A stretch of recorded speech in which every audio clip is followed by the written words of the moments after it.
आज हम लोग इसी श्रृंखला में अपने नए टॉपिक का रिवीजन करने वाले हैं, जिसको हम लोग क्या बोलते हैं, किरचॉफ का नियम और व्हीट स्टोन ब्रिज। ठीक है। तो आज का हम लोग का टॉपिक क्या होने वाला है, किरचॉफ का नियम और व्हीट स्टोन ब्रिज।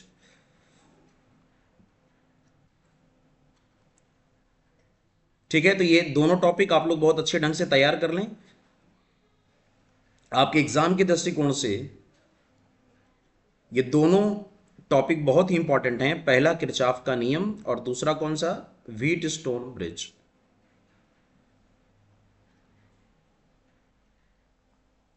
तो आपसे बच्चों पूछा जाता है कि किरचॉफ का नियम क्या है, what do you mean by Kirchhoff law, या फिर आपको किरचॉफ के नियम पर आधारित न्यूमेरिकल्स या क्वेश्चंस आपको पेपर में मिलेंगे। ठीक है।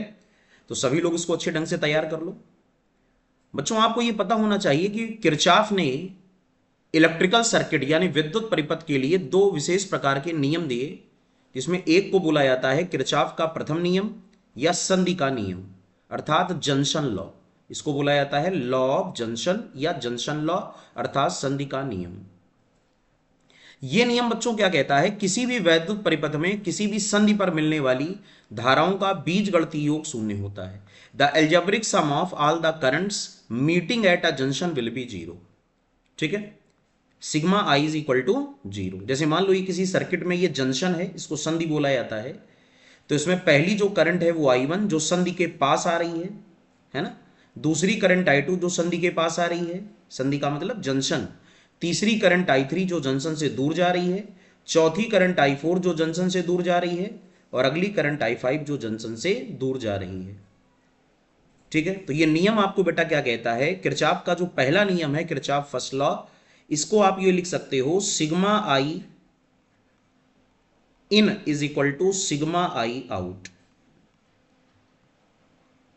इसका मतलब बच्चों क्या हुआ, पास आने वाली धाराओं का बीजगणितीय योग बराबर दूर जाने वाली धाराओं का बीजगणितीय योग। The algebraic sum of currents meeting towards the junction will be equal to algebraic sum of current meeting away from the junction. ठीक है। तो यहां पर कौन कौन सी करंट जंक्शन के पास में आ रही है, आई वन और आई टू। तो हमेशा याद रखना, जो करंट जंक्शन के पास आती है उसको हमेशा कैसा लिया जाता है, पॉजिटिव। और जो करंट जंक्शन से दूर जाती है उसको बेटा क्या लिया जाता है, निगेटिव। तो कौन कौन सी करंट जंक्शन के पास आ रही है, I one plus I two, तो इसको लोगे प्लस में, I one plus I two. और दूर बेटा कौन कौन सी जा रही है, आई थ्री आई फोर और आई फाइव। तो आप लिखोगे I three plus I four plus I five, है ना। इसका मतलब पास आने वाली धाराओं का योग बराबर दूर जाने वाली धाराओं का योग।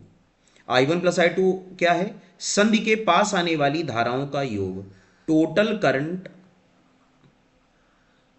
Total current meeting at a junction,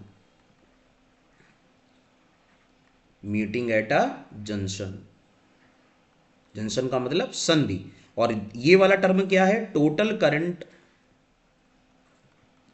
total current away from the junction. तो सभी बच्चों को ये बात याद रखनी है कि जो भी करंट जंक्शन के बेटा पास आएगी उसको किस में लेंगे, प्लस में। और जो करंट जंक्शन से दूर जाएगी उसको क्या लेंगे, माइनस में। ठीक है। तो यहां पर पास आने वाली, पास आने वाली धाराओं का, धाराओं का योग बराबर दूर जाने वाली धाराओं का योग।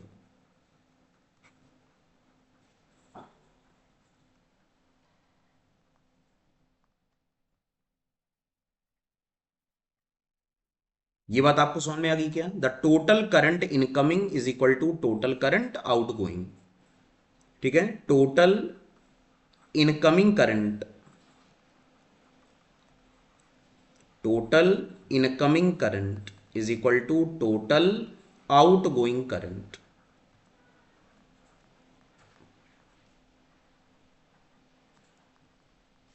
ठीक है भैया, ये बात सभी को समझ में आ गई कि नहीं आ गई, बताओ। तो संधि का नियम क्या कहता है, according to the junction law, जो धाराएं संधि के पास आती हैं, जो धाराएं संधि के पास आती हैं वे धनात्मक ली जाती हैं,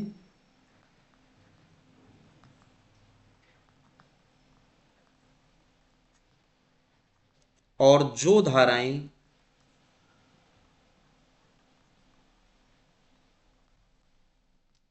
संधि से दूर जाती हैं वे ऋणात्मक ली जाती हैं।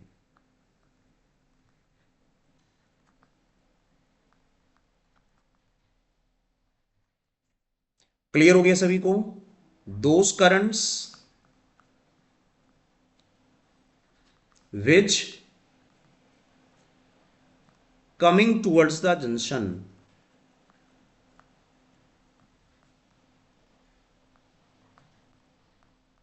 are taken as positive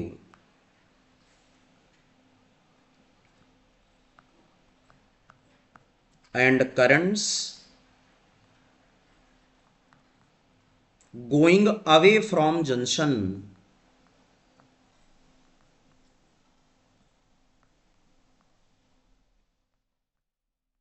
are taken as negative। इतनी ये बात सभी बच्चों को समझ में आ गई? तो जो जंक्शन लॉ है, जिसको संधि का नियम कहते हैं, वो आप लोग अच्छी तरह तैयार कर लोगे बेटा। और जंक्शन लॉ हमको बताता क्या है? इनकमिंग करंट का सम और आउटगोइंग करंट का सम आपस में क्या होता है? इक्वल। पास आने वाली धाराओं का योग और दूर जाने वाली धाराओं का योग हमेशा क्या होता है? बराबर। ठीक है, तो अगर दो करंट जंक्शन के पास आए और दो करंट जंक्शन से दूर जाएं तो I1 plus I2 is equal to I3 plus I4। Clear हो गया? और इस बात को सभी लोग तैयार कर लें। इस इक्वेशन को हम लोग इस प्रकार भी लिख सकते थे बच्चों, I1 plus I2 minus I3 और minus I4 is equal to 0। ठीक है, I1 I2 प्लस में लिख दिया, क्यों? क्योंकि ये जंक्शन के पास आ रही हैं। और I3 I4 माइनस में लिख दिया, ऐसा क्यों? क्योंकि ये जंक्शन से दूर जा रही हैं। तो पास आने वाली धाराओं का योग बराबर दूर जाने वाली धाराओं का योग। और सभी लोग तैयार कर लेना कि किरचॉफ का पहला नियम कहलाता है केसीएल। इसको कहते हो किरचॉफ करंट लॉ। किरचॉफ के धारा का नियम ये आवेश संरक्षण पर आधारित है।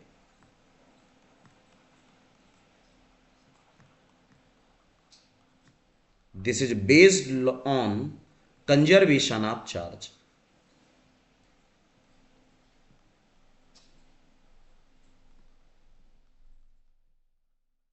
ठीक है,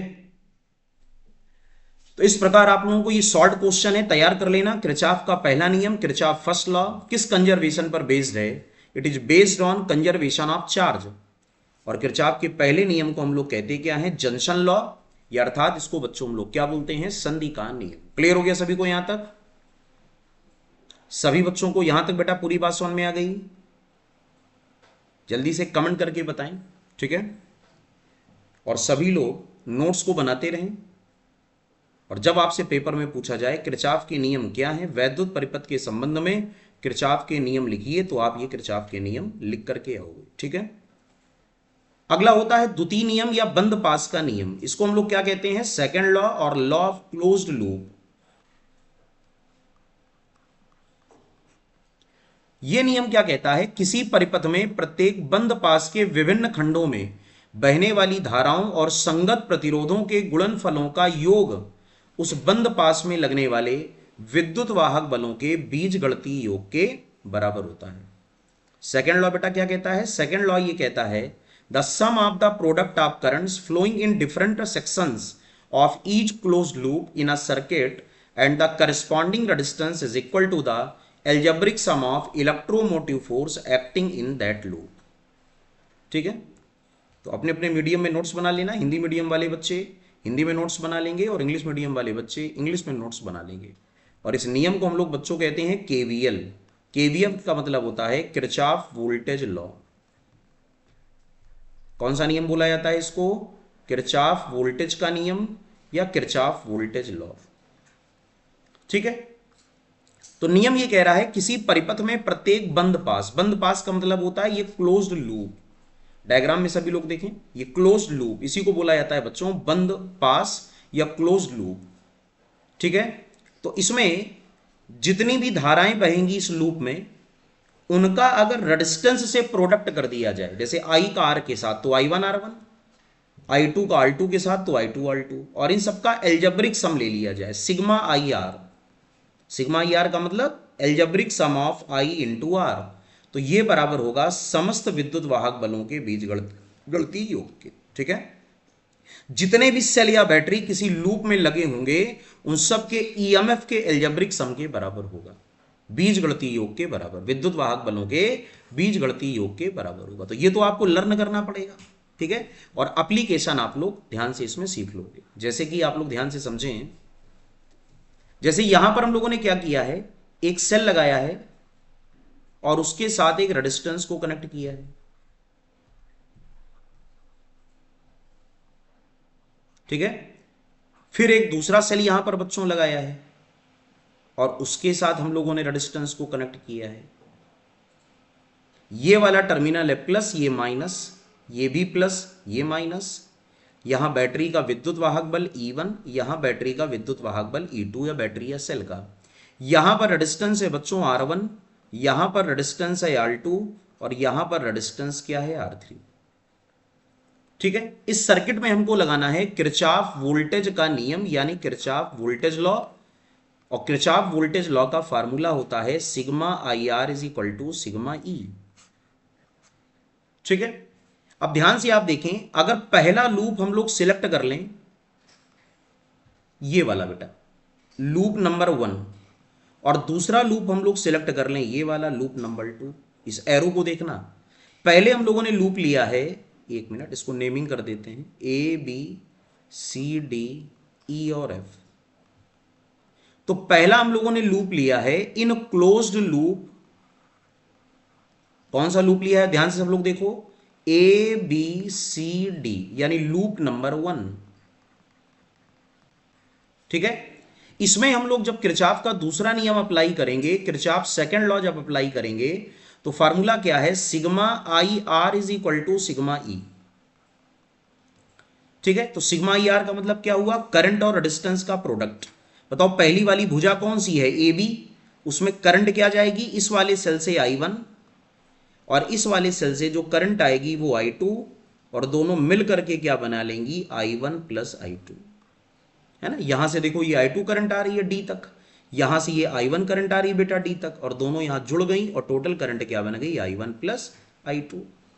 और यहां पर आकर के दोनों करंट फिर से अलग अलग हो गई, है ना, इस वाले लूप में वापस चली गई I1 और इस वाले लूप में वापस क्या चली गई I2। तो पहला वाला लूप है A B C D A. अब एक बात ध्यान देखना, लूप को हमेशा लेना in the direction of current. मेरी बात को समझ रहे हो, लूप को किधर लोगे बेटा, डायरेक्शन ऑफ करंट। तो अगर आप लोग यहां पर ध्यान से देखें तो हम लोग इस लूप को ये लिखेंगे बेटा, डायरेक्शन ऑफ करंट में B A D C, B A D C. ठीक है, बी ए डी सी, सब लोग समझ गए ना, बी ए डी सी क्यों लिया, क्योंकि करंट देखो जा रही है बी से ए, तो बी ए डी सी। अब पहली आर में क्या है, बी ए, तो करंट है I1, रेजिस्टेंस है R1, तो लिखोगे I1 R1। फिर देखो अगली भुजा है AD, तो इसको छोड़ दोगे, फिर है DC, तो क्या लिखोगे, plus I1 plus I2। Diagram में देखते जाओ सभी लोग, I1 प्लस I2, और किस रेजिस्टेंस में करंट फ्लो हो रहा है, R3। अगली आर में क्या है बच्चों, CB। अब CB में कोई रेजिस्टेंस तो है नहीं, तो इसको आप लोग नहीं लिखोगे, इज इक्वल टू बैटरी का EMF, और बैटरी का EMF यहां पर क्या है, E1, इक्वेशन नंबर 1। क्या ये बात सभी को समझ में आ गई। इसी प्रकार अगर आप लोग दूसरा लूप लिखें इन क्लोज्ड लूप, करंट के डायरेक्शन में लेना। ठीक है, इस बार करंट है एंटी क्लॉकवाइज की जगह क्लॉकवाइज, ये देखो क्लॉकवाइज, ये देखो ऐसे करंट जा रही है ना, तो ये क्लॉकवाइज है। तो कौन सा लूप लोगे, DCFE, DCFE। कौन सा लूप लोगे बोलो, DCFE। अब अगर इस लूप की बात करो DCFE की, यानी लूप नंबर 2, तो लूप नंबर 2 में पहली आर्म क्या है, डीसी। डीसी, अब डीसी में करंट क्या है, I1 प्लस I2, और रेजिस्टेंस बच्चों क्या है, R3। अगली आर्म क्या है, सीबी। सीबी में कोई करंट नहीं, सॉरी सीएफ। सीएफ में कोई करंट नहीं। फिर एफई। एफई में करंट है I2, रेजिस्टेंस है R2। तो आप लिखोगे I2 इंटू R2, और बैटरी का नेट विद्युत वाहक बल यानी ईएमएफ क्या है, E। ये दोनों इक्वेशन सभी को समझ में आ गई। एक बार आप इनको रफ कॉपी में अपने आप समीकरणों को बना के देखो, फिर अगर कोई प्रॉब्लम हो तो आप लोग कमेंट करोगे तो दोबारा फिर से हम लोग इस टॉपिक को कवर कर लेंगे, ठीक है। लेकिन एक बार कोशिश करना और ये देखना कि जिस डायरेक्शन में करंट फ्लो करेगी आई आर का प्रोडक्ट उसी डायरेक्शन में लिया जाएगा। अब अगर हम लोग इन दोनों इक्वेशंस को सॉल्व कर लें, ऑन सॉल्विंग दीज इक्वेशंस, अगर हम लोग इन दोनों समीकरणों को सॉल्व कर लें, then we get values of I1 comma I2। अगर हम लोग बच्चों इन वैल्यूज को सॉल्व कर लेंगे तो हमें I1 और I2 की वैल्यू मिल जाएगी। लेकिन इसके लिए जरूरी है कि हमें R1 R2 R3 की वैल्यू ओम में या किलो ओम में दी हो, है ना, और बैटरी का वोल्टेज दिया हो वोल्ट में। अगर सेम यही न्यूमेरिकल हम लोग बना दें, यहाँ पर R1 की वैल्यू रख दें, R3 की, R2 की, सेल का EMF रख दें E1 और E2, तो आप आसानी से क्वेश्चन को सॉल्व कर सकते हो, ठीक है। तो ये है किरचॉफ का दूसरा नियम। और सभी लोग याद कर लेना कि जो दूसरा नियम है, सेकेंड लॉ, जिसको बोला जाता है केवीएल, ये कंजर्वेशन ऑफ एनर्जी का एग्जाम्पल है। किसका एग्जाम्पल है बोलो, कंजर्वेशन ऑफ एनर्जी, अर्थात यह ऊर्जा संरक्षण पर आधारित है। किस पर आधारित है, कंजर्वेशन ऑफ एनर्जी, अर्थात ऊर्जा संरक्षण पर आधारित है। तो कभी आपसे पूछा जाए किरचॉफ का दूसरा नियम किस कंजर्वेशन पर बेस्ड है, तो किरचॉफ का दूसरा नियम कंजर्वेशन ऑफ एनर्जी अर्थात ऊर्जा संरक्षण पर आधारित है, ठीक है। तो एक बार सभी लोग कमेंट करके बताएं, सेशन को लाइक करें, शेयर करें, और जो नए बच्चे हैं वो चैनल को सब्सक्राइब भी कर लें। और सब लोग ये जरूर बताएं कि आपको ये पूरा टॉपिक यहाँ तक बेटा समझ में आया कि नहीं आया, ठीक है। आपको ये जो मैंने अभी बताया है किरचॉफ का पहला नियम है ना, उसका ये एग्जाम्पल, किरचॉफ का दूसरा नियम, उसका ये एग्जाम्पल, ये सारी चीज़ें आपको कैसी लगी, है ना। और एग्जाम के लिए चूंकि ये बहुत इंपॉर्टेंट है, इसलिए आप सभी लोग इनको बहुत अच्छे ढंग से बेटा तैयार करें, और तैयार करने के बाद आप इनका रिवीजन जरूर अच्छे ढंग से करते रहें, ठीक है। तो एक बार सभी लोग इसको देख लो और कमेंट करो कि आज की क्लास में आपको ये पूरा टॉपिक बेटा समझ में आया कि नहीं आया। जब आप लोग किरचॉफ के नियम समझ लोगे तो आपको आसानी से न्यूमेरिकल्स लगाना बेटा आ जाएंगे। जैसे मान लो किसी भी सर्किट में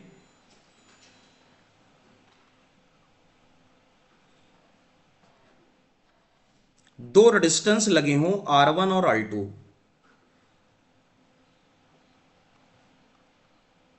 ठीक है, और टोटल करंट इसमें जा रही है I। ये दो पार्ट I1 और I2 में डिवाइड हो गई, और यहां पर आकर के टोटल करंट हो गई I, ये A और ये B, ठीक है। तो अगर आप पॉइंट A पर, बिंदु A पर अगर आप जंक्शन रूल लगाओगे, संधि का नियम, तो आप क्या लिखोगे, I1 plus I2 is equal to I। बोलो भाई, ये बात सभी को समझ में आ गई। अगर आप पॉइंट ए पर जंक्शन का रूल लगाओगे तो करंट I दो पार्ट में डिवाइड हो गई, I1 और I2, तो आपका पहला समीकरण क्या बनेगा, I1 प्लस I2 बराबर I। और फिर अगर आप बंद लूप में, अगर आप बंद लूप में केवीएल लगाओगे बेटा, केवीएल, किरचॉफ वोल्टेज लॉ, यानी जिसको कहते हो दूसरा नियम, सेकेंड लॉ, तो आप इसमें जब इस प्रकार का लूप लोगे इस डायरेक्शन में, तो क्या लिखोगे, I1 R1